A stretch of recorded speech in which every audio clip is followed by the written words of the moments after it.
This episode and every episode of the Beer Guys Radio Show is brought to you by Monger Brewing. Visit Monger at their tap room in Marietta, Georgia, or online at ironmongerbrewing.com. Hey folks, Tim here, and thanks for tuning in to this episode of the Beer Guys Radio Show. You'll notice the intro is a little different this week. We had some technical difficulties that gave us some audio problems in the intro, so we just wanted to cut that out and give something a little cleaner to introduce the interview. We're talking with Peter Zien this week. Peter is the owner and CEO of AleSmith Brewing. We're going to talk to him about AleSmith beers. We're going to talk about the Great American Beer Festival, baseball collaborations, and his newest venture, CheeseSmith. We do apologize for the issues. You may hear it a little bit later in the show, but most of the interview is 100% fine. We hope you'll enjoy it. So let's join in now with Peter Zien of AleSmith Brewing. Of course. Hi, guys. Hey, how you doing this evening, evening? Yeah, no, great. Really an honor to speak with you guys, and I really appreciate what you do for the beer world. Thanks so much. We appreciate it very much, man. Now, you mentioned to us that you're sipping an Oktoberfest. Are you Oktoberfesty weather over there in San Diego? Yeah, well, it's 72 and balmy, but Sure. It's that time of year, and I love it because it's a nice reminder that malt still exists in the world, in this world of IPAs and hops. Fall comes around, and I get these wonderfully malty, delicious Oktoberfests. It's like a delicious unicorn. It's still out there, but sometimes it's hard to find. It does exist. Yeah. It does exist. Does San Diego have a lot of Oktoberfest celebrations? We do. We have the city conducts, three big ones. We have one at the brewery. We get about 700 people in there, an Oompa band. People are drinking from the steins, making pretzel necklaces, stein holding contests, and all that stuff. A lot of fun. Sounds good. We did our Oktoberfest show a few weeks ago now, I guess, about a month, 3 weeks, a month, right at the Something kickoff like that. of At the beginning, Oktoberfest. yeah. But we do a blind beer tasting of about 9 or 10 Oktoberfest beers, and we kind of rank those. And Oh, nice. we brought some bratwurst and soft pretzels in the studio and just had us a good little party. Excellent. It's great. Absolutely. Well, Brian, I don't think we did any Oktoberfesty stuff this week, did we?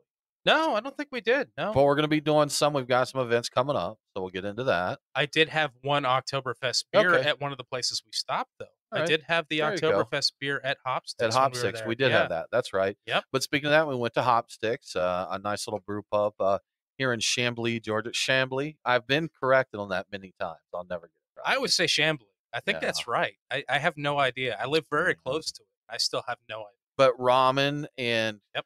house brewed beer and sushi and robata, so not a bad little joint. We Good had a stuff, good time there. yeah. And we went down to Lee and White. For those that aren't familiar with it, Lee and White is a new development here in the Atlanta area where they basically took an old industrial complex and converted it. Monday Night Brewing was the first one to move in there. They moved into what they call Monday Night Garage, which is their barrel aging sour beer facility. But since then, we've had 2 more breweries open there. We have Wild Heaven and Best In Brewing that just recently opened up. We have a craft beer focused restaurant, Boxcar. Yep. And we have a bottle shop and another bar there with Hop City. And there's a kombucha place there. So That's right. just this whole development is really, jamming up down there as far as eating and drinking goes. We've been there actually 2 weekends in a row. Now that I think about it, we did half of it one weekend and half of the other weekend. That's a good time. You can It really is. have a good time down there. Yeah, you could spend the yeah. whole day there just Easily. mosey around. And it's along what they call the Atlanta Belt Line Sure. that loops through Atlanta, walks around. So just a really cool spot to go grab some beers. Or some whiskey. Or ASW's whiskey, down a there. distillery Yeah. there too. That's right. Everything Right. you need is Whis- right there. Whiskey, food, and beer. I mean, you don't need anything else. They Right. need to put some of those pod hotels there where you Oh, can that's a go and fantastic just idea. get a little pod and sleep it off. Or just sleep in your car. Yeah, whatever you need to do, whatever. Brian, did you get into anything else this week? I drank a few beers a friend gave to me, a couple from Two Tides over in Savannah. I don't get my hands on those very often. One of them was Tan Lines, a dry hop pilsner. I like the style. And I had their Uber Light, which is a very, very light American ale. It was actually really nice. Okay. I mean, crisp and refreshing. Oh, yeah, Orpheus. All you get is all you get. I got some of that. That's a nice beer, too. So Those breweries all do Yeah. good. And Orpheus, we're going to talk a little bit more about GABF later in the show. But Orpheus got a good bit of love over there from the Denver Post and from Porch Drinking, saying they were one of the standouts of the recent Great American Beer Festival. Really? Well, I know that Monday night also got a little love there. But again, we'll talk about that in a bit. We'll dig into that. I think we should talk about the beers of the week. Crack open a cold one. It's the Truck and Tap Beer of the Week. Craft beer and food trucks in downtown Woodstock. Truckandtap.com. Well, Brian, we have a fantastic selection of beers to get into here. We're drinking AleSmith, as you might have guessed here. And right now we're drinking their Juice Stand, which is a hazy India Pale Ale. And am I correct, Peter, this is a fairly new addition for you? Yeah, that's a 2019 new beer. We're in our 24th year at AleSmith, and what we've started seeing in the marketplace, 2017, 18, 19, creativity and innovation are again at the forefront. And this is our offering to this beautiful new category that I'm a fan of. And that I will promise you, we're only going to make beers that I like. And I warmed up to the hazies, and I really like the subdued bitterness with big hop punch, the tropical flavors, and the real ease of drinking. And pretty new. It's been out about 6 months. I've got to agree with you. I'm not big on just the classic West Coast style. I'm not a bitter guy. Brian loves them. Yes. I personally am not. But like you said, with a subdued bitterness and that, juicy, hazy profile, they play well together. Makes for a really nice beer. Right. I've never really been a fan of huge bitterness. I don't want to see the death of bitterness. I do get nervous about that. I'm noticing like all the IPAs are almost absent bitterness, and it has a place, but for this style, it's really in the background, and just IBUs to balance, and then everything else is flavor and aroma.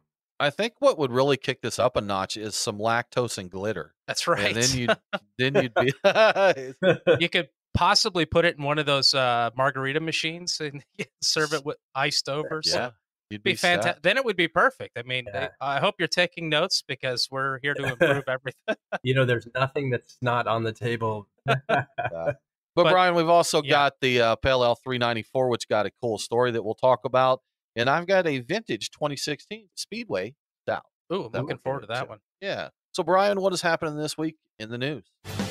What's in the news? The beer guys have the scoop. Extra, extra, read all about it. Time for headlines. All right, so we have some news from the 33rd Annual Great American Beer Festival. There's a lot of statistics out there. I hope I got all of them, but maybe I've got too many. So 9,497 beers were entered, plus an additional 113 Pro-Am and 70 collaboration entries. They were all received at the festival. 2,295 breweries were in the competition from all 50 states, plus Washington, D.C., Puerto Rico, and the Virginia Islands. Shout out to the Virginia Islands. Virginia Islands? The Virgin Islands. I'm sorry, Virginia Islands. I'm terrible. About 60,000 people attended the festival. 318 medals went out to 283 breweries. 37 of those medals went to first-time GABF winners. So never won before, and that was their first time. The most entered category, of course, was Juicy or Hazy IPA. Chicago's Old Irving Brewing's Beezer won that gold in that category. But the average number of entries per category was just 88. So, you know what? An interesting stat that I saw this year, Brian, was on the German Pilsner category. And I looked back over the last 5 years, and it's been 100 or higher over the last 5 years, but it keeps trickling up. And this year, it was one of the top 5 categories entered. And it's been a top 5 category for people who actually brew beer for a long time, I think. So, yeah, there's a lot of stuff going on. People were quick to point out that big names in New England IPAs were not represented in medals again this year, but I mean, they never are. I think we've discussed that in the past, and I think it's not advantageous for them to enter. So the festival did not completely sell out, but there were three of the 4 sessions each day did, so it was really well attended, and they're looking about opening it up to other beverages other than beer, Tim, in the future, possibly, because they want more attendees. They didn't sell out, so there might be a seltzer tent there or some other interesting category. We know right. I'm with Peter on that one. Oh God. I've it's just the Great American news. Beer Festival. That's right. You're gonna have to change the name. Great American Seltzer. Yeah. I can't take any more of this right now. We're gonna go to a break, Brian, but we're gonna be back very soon. We're gonna talk more with AleSmith Brewing.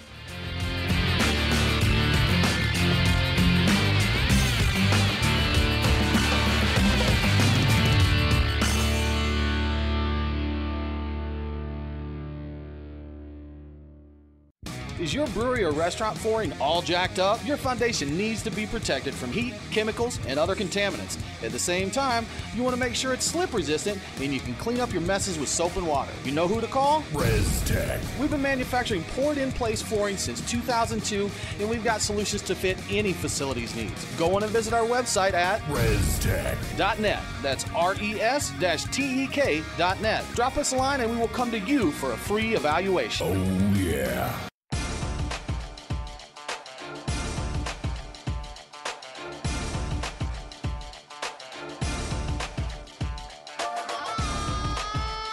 Follow the Beer Guys on Facebook, Twitter, and Instagram. Boy, that escalated quickly. I mean, that really got out of hand fast. Now, back to the Beer Guys Radio Show. Welcome back to the Beer Guys Radio Show. If you miss an episode, don't worry. All episodes are available as a podcast. Subscribe on your favorite podcasting app and never miss a show. Now back to our conversation with Peter Zien from AleSmith. Peter, when we went to break, we were talking a little bit. Brian was giving us some stats there on the Great American Beer Festival, and you were at that this year, just got back recently. Is that correct? Yeah, I'm honored to be one of the judges. There's 330 judges to get through those 9,300 beers, and it's quite a rush of Wow. drinking. I think I did 160 samples in 2.5 days. That's, you know what, I have judged, I've done some homebrew competitions and that, and anybody who hasn't judged a beer competition, I don't think they'd realize that it's tough. It's not easy, especially, you know, when you're tasting the same style and you have a lot of presumably good beers, you know, if they think they're worth entering a competition. That's not always the case. But a lot of times when you're drinking beers that are that close to each other and good beers, it's tough work. No, you're right. And it's a really esteemed group of people that judge. They have lab people from different industries.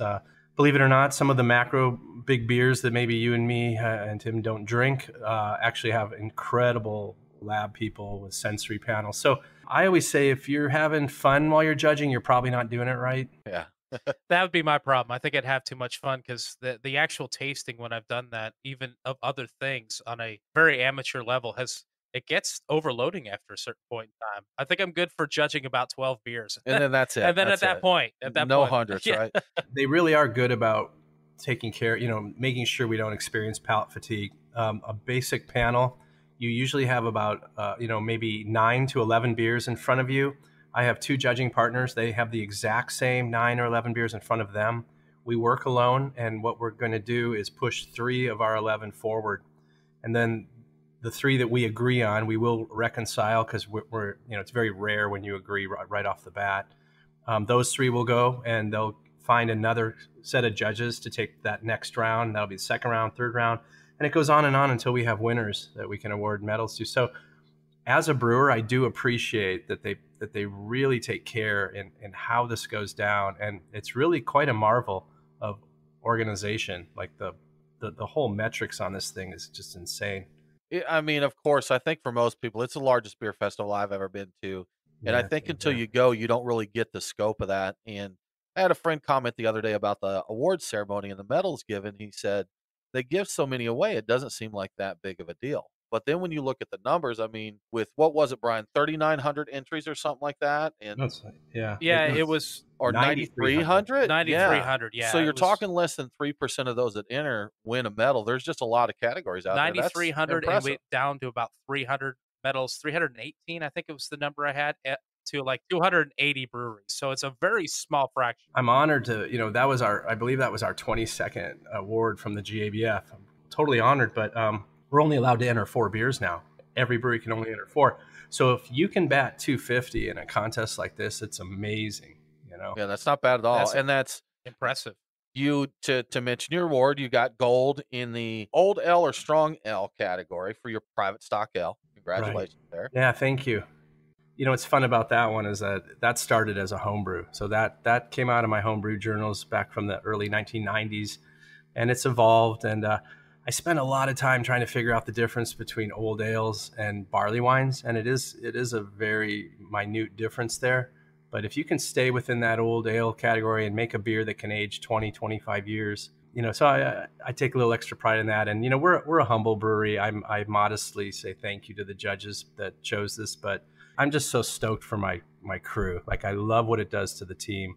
and they get real excited. We rotate people who go to the festival to pick the award up every year. So the 3 that went up on stage this year, it was their first time to take that, what I call the walk, where you're high-fiving your way down amongst all your peers, and you're up there fist pumping with Charlie Papazian. That's what I was gonna. Yeah, Everybody fist bump. Yeah. It's something you just don't forget. And I've had more than my share, and I love watching our new team members get up there and just experience that thrill.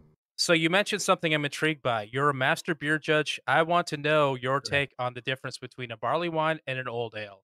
Right on. Well, I figured you'd ask that. I kind of set myself up for that. So what I think is going on and makes the difference, and so like Thomas Hardy's and some of these English classics that I call old ales and not barley wines, it's a combination of invert and non-invert sugars from different sugar sources, which, I can't really tell you where I go looking. That's really it. It's kettle sugars in addition to the maltose sugars that are, and the fructose that are contributed by the malt bill. It's additions directly to the kettle that kind of make that difference. And they give you those 2, 3, 5 extra layers of complexity over time. And they are perceived like prune, plum, raisin, over-ripened fruits every year getting stronger and stronger and stronger. And so I find it an intriguing, style to brew. And it's best to be sipped. It's better in cold weather. It's not a beer you chug. I've made them in the 9% range and then as high as 13%. I think my sweet spot is that around 10.5, 11. And then you get that carbonation right. You got to get, when they're young, the hops are a little bit too strong. They do poke out a little bit, but I kind of design these beers to be at optimal drinking years 5 to 10. And then they'll keep going. It's just that, they're going to get more pruny and raisiny, and they're going to get richer and richer and richer as you go on. So it depends what you like. If you drink it fresh, it's great. You'll actually notice some Styrian Golding and some East Kent Golding hops at the back of it, years 1 and 2, and then they kind of fade away into this, complexity malt bomb. I do enjoy that old bookshelf, the sherry or port notes you get in it, little gentle oxidation. That is a really nice thing. I didn't realize that you were planning on 5 to 10 years worth of sitting on a beer. I had planned to ask you that about the Speedway Stout. How I know it says on the bottle, like drink it now or hang on to it for a few years. Where do you like to? How long do you like to age your beers? Do you like them fresh, or do you like to let them sit for a little while? It depends. So at AleSmith, half of our 10 beer lineup was over 10% alcohol. We were specializing in high gravity beers because we had old dairy tanks. We had horizontal fermenters that were not made for the brewing industry, but we managed to make really nice high alcohol beers with extremely low fusel alcohol levels. So you really couldn't smell or even detect it in taste, the alcohol. And it's an osmotic pressure formula on the yeast cells. If you imagine yeast cells at the bottom of a very large conical tank, that's a lot of weight on those cells, and they're not able to reabsorb fusel alcohols or hold them within their cell walls. In a horizontal setting, in a cool ship setting, which is very traditionally English, there's much less pressure, and you get a much smoother alcohol profile on your beers. So AleSmith specialized, 50% of our lineup was high gravity beers, and we designed them so if you open them the day they're available, they're going to drink great. They'll be fresh. In the case of our old Numbskull barley wine, you're going to get this huge hop punch. And then they're going to change, and just like you mentioned, Tim, that was, about the sherry notes. And I mean, that's the beauty of these beers. They'll age and they'll change. They're living products. There's yeast in the bottles. And, when you open it, it's going to be different. And it can be different within, a week or two. So to answer your question, every beer is a little different. For Speedway in particular, the coffee notes are going to get less and less each year, and it's going to move into the chocolate and dark chocolate and the darker malt profile. The coffee will be just a memory after 5 years. It's going to add complexity, but you're not going to smell it or taste it and say, oh, there's coffee in this. Younger versions of Speedway, definitely coffee forward.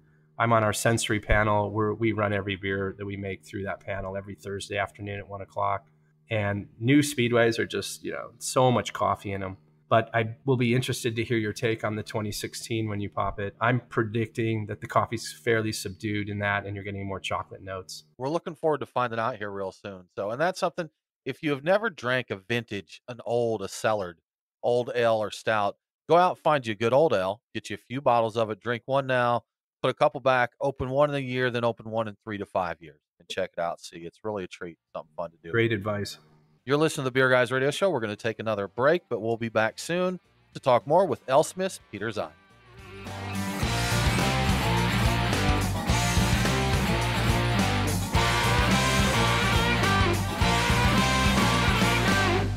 Brian and Tim, the Beer Guys. If you're like us, no lunch or dinner is complete without a pint or two of craft beer. Which is why Truck and Tap in downtown Woodstock, Alpharetta, and Duluth are always on our list. Tim, why do they call it Truck and Tap? Well, the tap part is easy, Brian. They've got 18 of them. As for the truck part, that's where it gets interesting. Truck and Tap features your favorite Atlanta area food trucks, so you're getting a different menu every day. Truck and Tap in downtown Woodstock, Alpharetta, and Duluth. Truckandtap.com. Let them know that the Beer Guys sent you.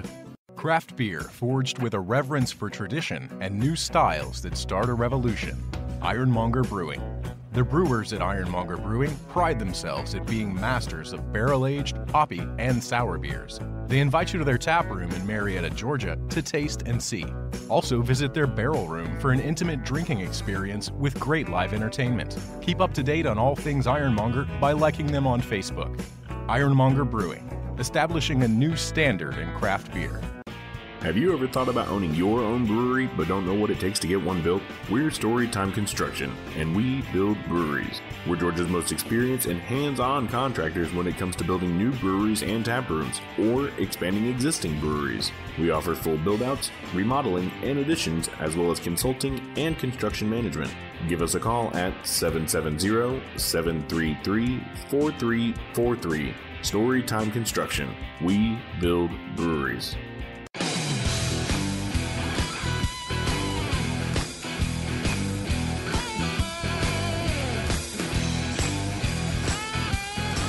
Follow the Beer Guys on Facebook, Twitter, and Instagram. The numbers all go to 11. Does that mean it's louder? Well, it's one louder, isn't it? Now, back to the Beer Guys Radio Show.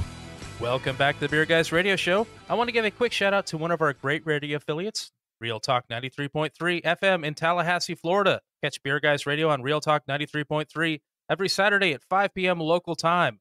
Now back to our conversation with Peter Zien of AleSmith. You said that wrong. Did I say it wrong? Zien. Yeah, it's Zien. we've been going here the whole time. So It's all good. I imagine you get Zien a good bit, correct? I do, yeah. And Yeah. a lot of the people who know me well call me PZ, my two PZ. initials. Easy. There you go. Easy. He's breezy. Peasy. Yeah, easy. Yeah. Easy. That goes back to high school. Yeah. That's right. Well, Peter, we brushed on this briefly, but talk a little more about your various beers. We just drank the Pale Ale 394, and this one's got a cool story, a little collaboration here, correct? Yeah, it literally came out of right field, and it's turned out to be just a huge thing for us, and it's quite an honor to have met Tony Gwynn and to have actually designed a beer with him that is a very big success in our Southern California market. But if you want to hear the story, I got a condensed version.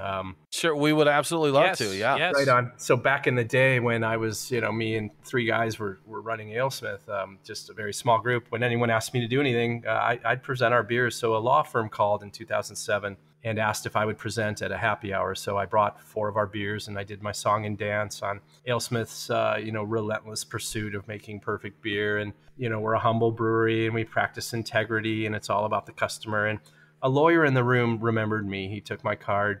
And now we're going to fast forward to 2014 and my phone rings. And I didn't remember the gentleman, but he said he had a high profile sports figure that wanted to make a beer. And he asked me to guess, San Diego. And I'm thinking, well, over here in San Diego, we aren't quite as rich in athletic talent as you are down in Atlanta. But we, my list was rather short. I said, oh, well, we got Phillip Rivers and Dave Winfield and Tony Gwynn, and they, oh, Tony Gwynn it is. So he texted me the address. 2 days later, my wife and I showed up to the Gwynn's house, rang the doorbell, and, Alicia Gwynn, his wife, answered the door. We had beers. The lawyer was there, an accountant was there. For the first 30 minutes, there was no Tony. And now I look back, that was sort of a job interview. I think Alicia and her daughter, Anisha, and Tony Jr. wanted to feel us out, see what kind of people we are. And it felt familiar. It felt like we would become friends and family even. And that's what we are now. We consider each other family, and we really hit it off. 30 minutes into the meeting, she told her daughter to go get tea. And around the corner comes Tony Gwynn. And my wife is this huge baseball fan, although her affiliation is Dodgers. Don't hate. And she was very nervous to meet Tony. And, you know, so we pondered. We went through beers. Tony admittedly was not a craft beer drinker at the time. We introduced him some mellow styles. We had an extra pale ale, an IPA. I brought a stronger beer, our Horny Devil Belgian Strong, just to see if that tickled his fancy. And then our Nut Brown Ale, which was a darker, rich beer, but lower alcohol. And it wasn't until I combined in a single glass a combination of the extra pale ale and the IPA that we started making some headway.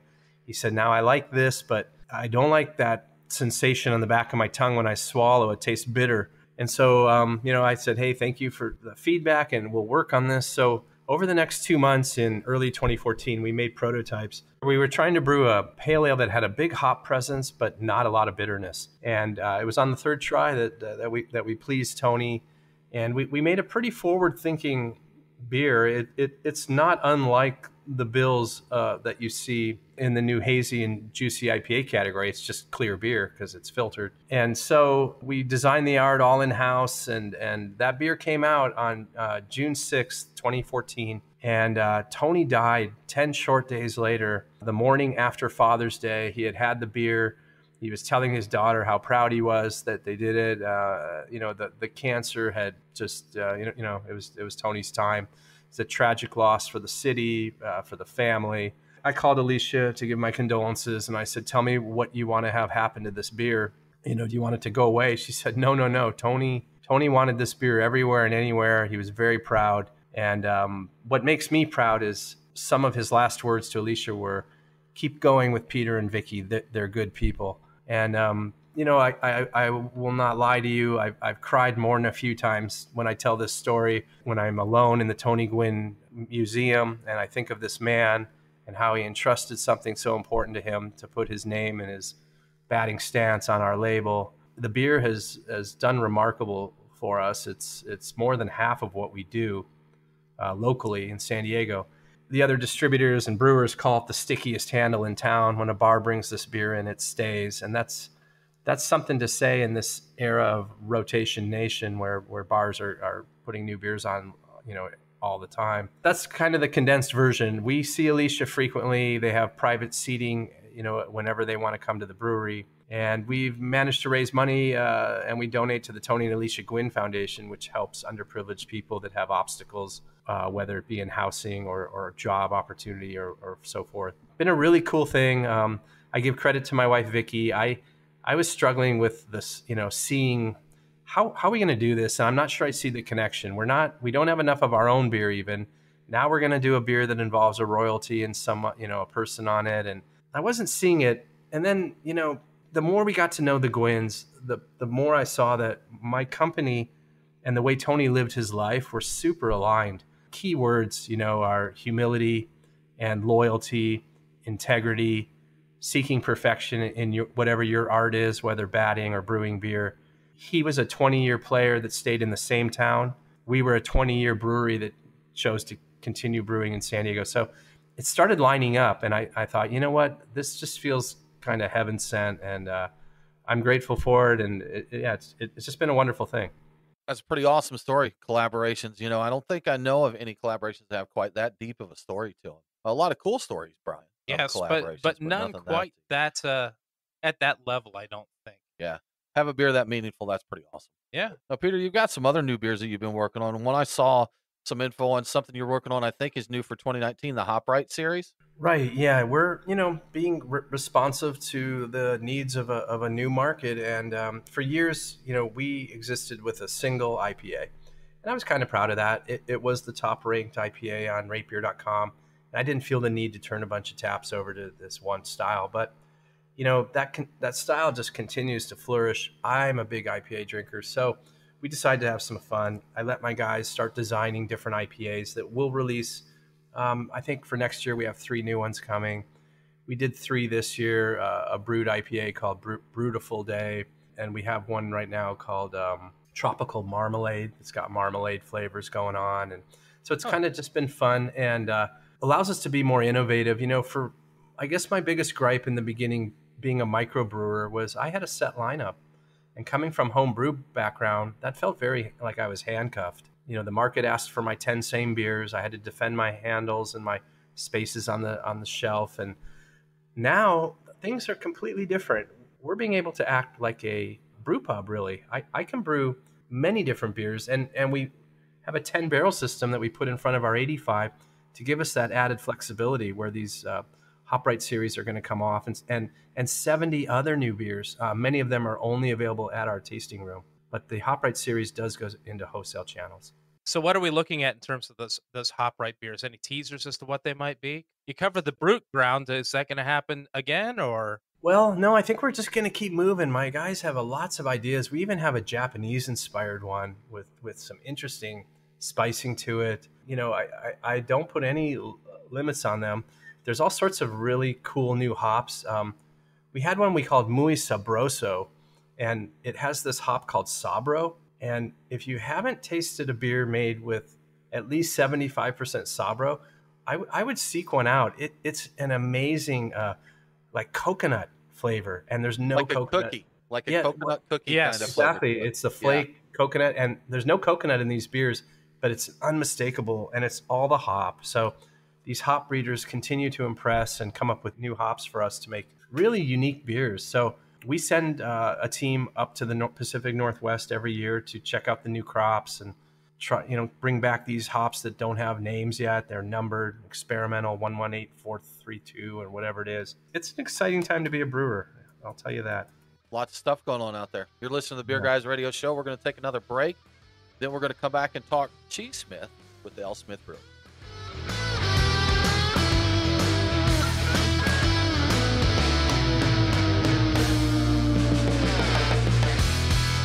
As a brewery owner or taproom manager, are you looking for ways to enhance your customer experience while maximizing your revenues?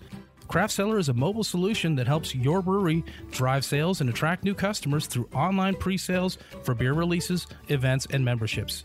Get details now at craftcellar.com. Mention Beer Guys Radio after sign up and extend your free trial to a full 30 days. Remember craftcellar.com, craftcellr.com.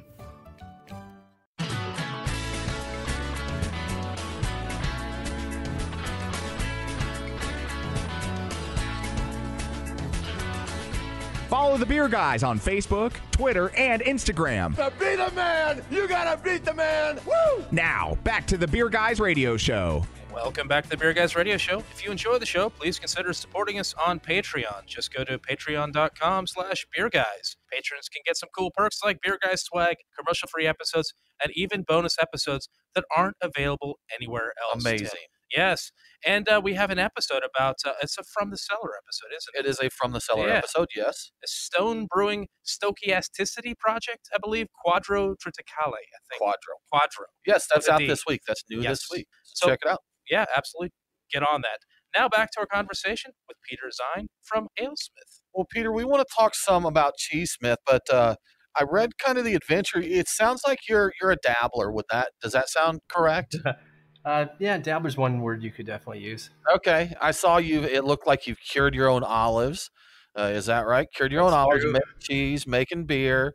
So a serial hobbyist? Yeah, I roast coffee. I make chocolate. Okay. The only thing it's missing here that I've heard is wine making and soap making, or maybe candle making. You can't eat soap or drink but but people frequently like to make these things. I do candles. I take the wax from the bees. I'm a beekeeper as well. Wow. Okay. I harvest honey and I melt the wax and make candles. I've done soap. It's some hobbies stick. Some I do every few years, but it's kind of addicting. Well, I've heard of a lot of people with a lot of hobbies. I've never heard of anyone curing their own olives. No, I have olive trees here. I can them. I have a vegetable garden. I pickle every year. Olives are fun. It's amazing they figured out how to make those things edible. If you ever ate a raw olive, it's terribly bitter. I never have. I didn't realize they're all horrible. Okay. Because they're so wonderful. I love olives. I absolutely love olives. Yeah. I wish I had an olive tree that spit out canned olives. Like I could harvest a can or a jar of olives off that tree. That'd be fantastic. If you think about all the stuff we're talking about right now, that kind of applies to all of it. Coffee, cheese, beer, olives. None of this you just pluck off a tree in its state, and I'm- it's good. I you mean, know? think about cheese. It comes out as, it starts off as milk. Gross. I mean, cheese so much better, right? Hey, this milk is all curdled and it's separating. What should we do with it? Let's press it into a block. That's right. Let's see how that works out, right?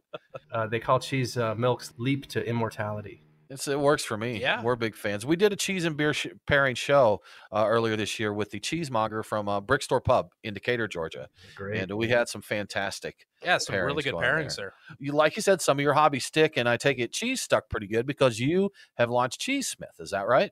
Yes. Well, so back in the day when I was working at AleSmith and I had given up, kind of hung my home brew paddle up, I was brewing 5 days a week professionally, and the last thing I wanted to do on a weekend was brew at home. So I had this big void because I loved that hobby, and home brewers out there know what I'm talking about. It's just such an unbelievably all-encompassing hobby, and I was enjoying brewing professionally, but I felt a void, and the farmers that were taking our spent grain would often bring me raw milk.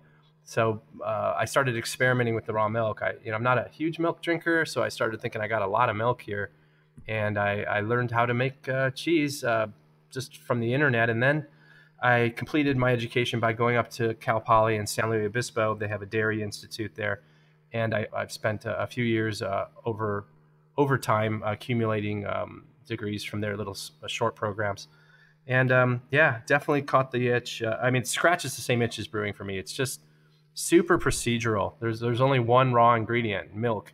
Brewing, I got lots of hop choices and malt choices and the fermentation aspect, but cheese, every cheese is exactly the same to this one moment. And then they go off in their 2,500 different directions. And it's paying attention to pH and when you add the enzyme that creates the gel and everything after that takes you to a different style. So yeah, love doing it. I opened up CheeseSmith, San Diego's only Department of Agriculture licensed creamery. I may be corrected, but I keep saying this. I think I'm the only brewer in the United States that has a cheesemaking creamery within the same building as his brewery. That seems likely, and probably the only brewer that has degrees in cheese making from a university. So it's it's just been fun. I opened it last November. I started selling to the public about 3 months ago, and I'm a one-man show in this room that no one knows about in the far back of the brewery. Yeah, I'm just enjoying it. For the most part, a lot of curds coming out, but I also have about 400 pounds of different cheeses aging, including cloth-wrapped cheddars, Havarti, Goudas, you name it, I've made it. Monterey Jack, Fetas, so I'm processing 50 to 100 gallons of milk weekly, which equates to roughly 50 to 100 pounds of cheese weekly. So what are some of your favorite beer and cheese pairings? I know we're drinking the Speedway Stout right now. And what would you recommend to go with that, for example? Yeah, I think that you nailed it when you were saying the cloth wrapped cheddars. I love a really strong cheddar with that super sharp character that you can only get after a bunch of years to compete with these huge notes, in the Speedway. And the cheese kind of, you get the fat in your mouth, whereas the coffee and the dark roasted malt character can kind of cut that. So I've always been a big fan of that one. Over the years, I've done lots of cheese and beer pairings. Not AleSmith. Not CheeseSmith cheeses, but cheeses paired with AleSmith beer. And I do have a bunch of favorites that I just go back to time and time again. Really good blue cheeses, like the ones being made up in Point Reyes, California, can be really nice with IPAs. Believe it or not, they complement each other more than contrast, and it's very interesting. There's an Italian cheese called Latem, and it's a combination of 4 different animal milks in one cheese. It's goat, sheep, cow, buffalo, and it's a little round that kind of bleeds out. It's really gooey, and I love that with Belgian ales and that phenol ester profile of the clove and banana and the different Belgian things going on. So it's hard to miss, really. Like I've never had just like, oh, okay, that was just a horrible combination. But when you do hit it right, it's almost like 1 + 1 = 3. That was something we noticed when we had Bernard, is the gentleman's name, Bernard McCoy, that came in to do the cheese pairing with us, is there were none of them that we didn't enjoy. But there were some that it's like, wow, this really makes these flavors pop. Both the beer and the cheese just really shine when you pair, certain ones together. None of them were bad, but some of them just shined a lot better than others. Yeah. And I think, the wine world, with all due respect, they grabbed onto the wine and beer dinners and the wine and food, the pairing dinners and the wine and cheese. But I love brewing because I can actually bridge flavors. I can give you roasted, and I can give you caramel, and so I love the bridge. Whereas, again, with all due respect, the wines are tied to nuances of vintage and fruit character. Whereas we're kind of like boldly, kind of driving right to that connection. And so that's why, that's kind of my how I feel about why beer really is the food pairing beverage of choice, in my opinion. Now, before we run out of time here, we have to ask you about what you have planned for the coming year. It's going to be your 25th anniversary there at AleSmith, right? Yeah, no, we have some really exciting stuff. We have a whole year of stuff planned. I'm going to be calling in some favors to brew with me on the 10-barrel system. If you're listening and you're one of the world's best brewers out there, you can expect to receive a letter from me where we are going to fly you out to San Diego and take care of you and put you up in a hotel on the bay. And you're going to come brew a very special beer that we will release throughout the year. We have a nice list of what I consider the world's best brewers, and I'm gonna call in those favors because I'm the nice guy out there. I've done lots of favors for other breweries, and it's time to call those favors in. Time to cash in. That's it. You got to. And that's just one thing going on. We really have a whole year of things planned at the brewery, and we join a really, we're in rarefied air breweries that have managed to exist for 25 years, and we haven't compromised our principles. We make decisions that from the art and the craft of brewing, never with the wallet or the business aspect of it. And I can prove that because I was in the red for more years than I want to admit. Right, I was that owner once upon a time that had the rubber band around all his paychecks for year after year. So, AleSmith, again, paying respect to the heritage of brewing, have a lot in store for our customers in 2020. And we're looking forward to that.